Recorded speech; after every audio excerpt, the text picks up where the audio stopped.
Zaldrizes buzdaris gosdau.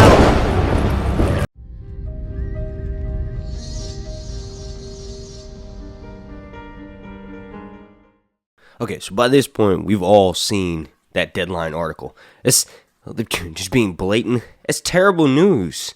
Like, yo, what? 2 less episodes? What in the fuck is going on at HBO? Like, what the fuck are you guys doing? This show is the most popular thing really ever. Like, yeah, The Last of Us may have beating it ratings-wise or whatever afterwards when they accounted for total amount of viewers, but that doesn't make any goddamn sense. Like, House of the Dragon is the shit. Like, didn't HBO learn anything with cutting episodes from the final seasons of Game of Thrones? Are they stupid? Well, no. I've had a good amount of time to figure this out. But before I jump into that, please do me a massive favor. Slap a like on this video. Like goal is going to be 420. And then also, make sure this is the most important part. If you're enjoying my content here, I just did a 3-hour live stream last night talking about Robert's Rebellion and all of really A Song of Ice and Fire. Please go watch it. It's linked down below in the description. But you just subscribe here, and the like goal is going to be 420. I don't not. Okay, so let's start with some of the good news. Even though they decided to shrink Season 2 House of the Dragon by 2 episodes, guess what? They kind of already greenlit Season 3. Like, in the article from Deadline, they mentioned that HBO is extremely close to greenlighting Season 3. So, when you look at this as a whole perspective, I just had to get my little fanboy rant out of the way in the beginning, but when you look at this as a whole, it's actually kind of good news, right? So 2 big main reasons. One is 2 less episodes means less time to film. Like, seriously, 2 episodes is like, well, almost a third. I'm not good at math. It's a pretty good chunk of a season. So you minus those 2 episodes, and usually 9 and 10 are the biggest episodes of the season. So now it's going to be focused on 7 and 8, right? So that means with 2 less episodes, I'm positive House of the Dragon will be completely wrapped filming and in post-production by the end of this year. With those 2 extra episodes and filming and like all of the COVID protocols and pandemic stuff, it probably would have taken them until at the very least, February of next year to completely wrap up and be in post-production. So when they get to that point, there's another 6 months on top of this. So that means that House of the Dragon potentially wouldn't have been coming out until like August, right? A good time frame for it would be like July, August of 2024. But now, 2 less episodes, right? Less actors on set, less crap to film, right? That means I expect it. Hopefully, it'll be out no later than like April or May of next year. That's amazing. That's, in my opinion, one of the best things to come out of this. To be completely honest, we got to realize that this part of the story, rather, in Fire and Blood, is only a 1-year period. Like, there's massive amounts of buildup, but when you're reading a book, you could easily write a few lines, then 30 years pass. Whereas on a TV show, that's jarring and hard as hell to get into a show when they're skipping time all the time, right? That was like the biggest complaint that I think a lot of people had with Season 1 is all of these crazy time jumps. So now they've gotten to the meat of the story. And the meat of this story is, like I said, a year or a year and a half. Like, all of these battles happen one after the other. So it actually kind of makes more sense to sort of stretch it out. Now, there was also rumors in the article that there was a potential battle that was supposed to happen in Season 2 that's now been pushed back to Season 3. If you read Fire and Blood like myself, well, you know that battle is the Battle of the Gullet. So imagine that Season 1, we had Lucerys killed by Vhagar. Like, him and his dragon are dead, right?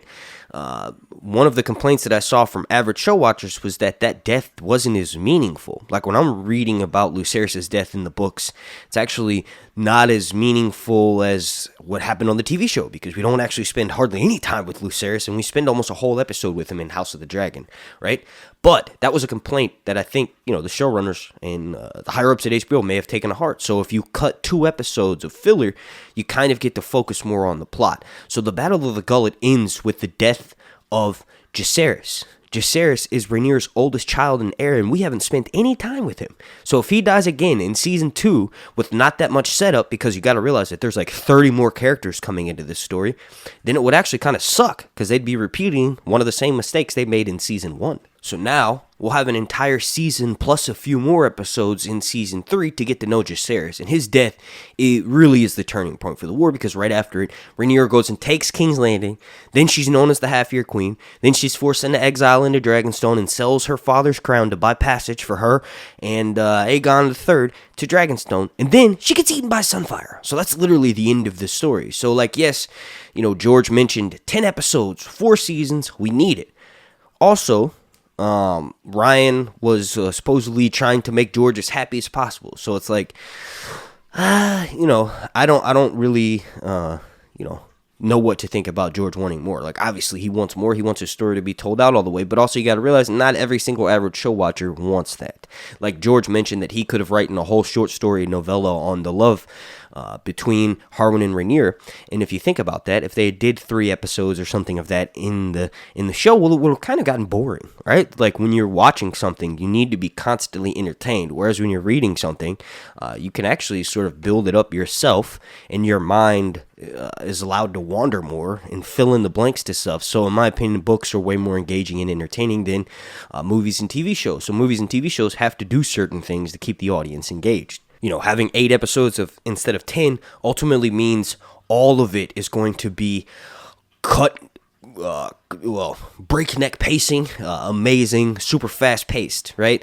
But still honed in and focused, because we get to spend more time with certain characters. And to be completely honest, this story would have been okay if each season was 8 episodes. Now, the last couple things I want to talk about for this video is that the article mentions that the way that it words it, rather, is kind of like misleading. It says that Ryan Condal's sort of taken a step back for season 2 to focus on the bigger picture of things. And I noticed comments on Twitter and on Facebook, right, where people were immediately jumping the gun and being like, hold the fuck up, Ryan Condal is taking a step back? They lost Miguel Sapochnik. Now Ryan Condal is taking a step back? No, I think what they meant was, let's just go look back at some of the news, right? There was news just like less than 6 months ago that Ryan Condal has netted a deal with HBO for an overall production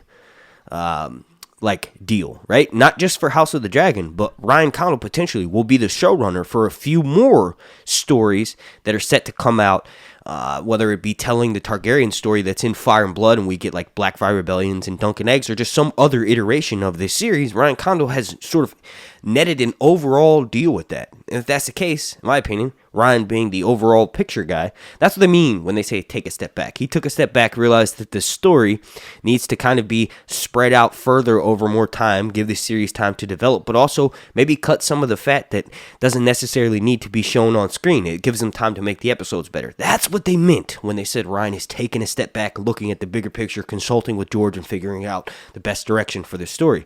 He's not taking a step back as the showrunner. The news would have been House of the Dragon loses yet another showrunner, and then this news would have been way more concerning, because obviously for a show to be that successful and then immediately lose the 2 principal people for why it's successful is fucking insane.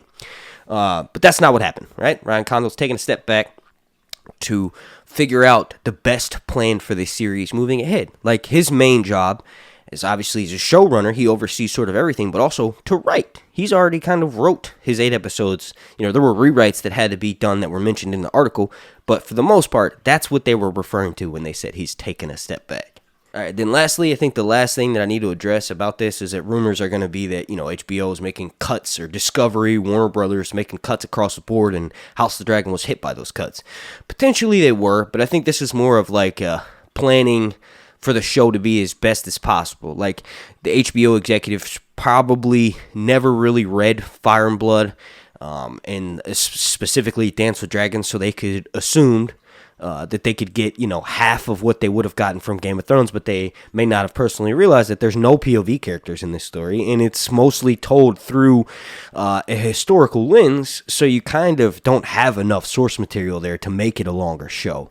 That's, in my opinion, what happened, why they cut the 2 episodes. I feel like season 3 could very well easily be 10 episodes, especially since you're taking one of the major battles that happens in season 2 and putting it in season 3. That means there's another massive battle that needs to happen in season 3 too, obviously. Like, season 2 is going to be Rook's Rest. That'll be the big battle. Season 3 is going to have to be the Battle of the Gullet, the battle for King's Landing, the storming of the Dragon Pit, and then leading into season 4 with the Hour of the Wolf. We got so much to tell. It actually kind of makes sense to include some of the chunks of the story in one season together, because right after the Battle of the Gullet, Rhaenyra takes King's Landing. I want to thank you all so much for watching. Hopefully this video kind of calmed you down, but also got you excited, right? Don't believe the hype. Don't believe some of the rumors that you see of people making TikTok videos when they're saying the show's canceled. They're idiots. They don't know what they're talking about. But I feel like I do. Just kidding. Please slap a like on this video. Make sure you subscribe and then turn notifications all the way on. Super special shout out to every single member of my Patreon family, specifically Tyler Schnabel, Breanne Johnson, and the Northmost Remember. They're all members of my Dragon Knight tier, and they're basically executive producers of all of these videos. If you watching this want to consider joining, check the link down below in the description, and you can join and unlock a vast host of content for only $2. And also, if you join the right tier, you could potentially join me for one of these live streams, and we'll have a panel chat. Not. And also, I kind of mentioned this, glazed over it, but season 3 was greenlit. They're literally, the article says that they're about to greenlit season 3, finalizing the scripts and getting actors on board to confirm castings. So that's amazing news. Regardless of whether we lost 2 episodes in season 2, we got season 3 confirmed. Potentially, season 3 may be the last season of this series. I don't know. Let me know what you all think down below. You think they're going to squeeze out 4? I think 4 is totally possible with the reduced episode count. Let me know what you think, and thank you for watching.